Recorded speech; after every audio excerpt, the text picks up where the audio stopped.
To practice routines and procedures, you're going to play the back to school, escape the classroom routines and procedures. But how does it work? How do you manage students? All the details, I got you. Okay, so there are 4 challenges and students are going to be working with a partner through those 4. Okay, so once students know that they are working through 4 challenges and they're with their partner, you pass out challenge 1 to every single student or every single student group.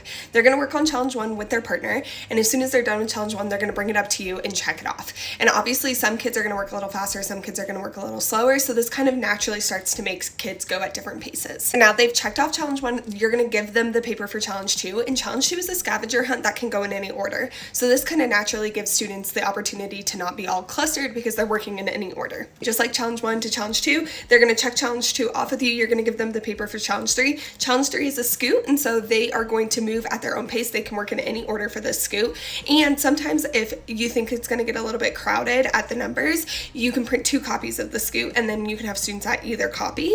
And then also I always teach my students, if somebody's already at that question, you need to move to the next question to come back. And once they're done with challenge 3, they're going to check it off with you. You're going to say, yep, you did it great. And you're going to hand them challenge 4. And challenge 4 is an at your desk one, so you don't have to worry about students being up and around. And obviously you have students moving all around the classroom, so you do need to have some tips and tricks to get this working well and managed well. Tip number 1 is always that I teach explicitly what I want students to look like when they're doing the ones that are moving around the classroom. So challenge 2 and challenge 3. So for the scavenger hunt, we're walking with a safe body. We're not yelling. We're working with our partner. For the scoot, that our bodies are towards the paper, that our partner are shoulder to shoulder, and I physically show them how to do that. Don't be afraid to pull your whole class back together and reset the expectation if you feel like things are getting a little out of control. The other problem that I've ran into with Escape the Classrooms is that sometimes students are trying to check off with you all the time and they don't have it right. They just want to come check off with you. And so to limit that, I will tell them you can check off with me once with a hint. I will tell you which ones are wrong. After that, I'm just going to tell you right or wrong. And so you'll have to figure out which ones are right or wrong. And then that just kind of alleviates that issue. However, this Escape the Classroom is pretty easy. And so I didn't have students coming up to me all the time with questions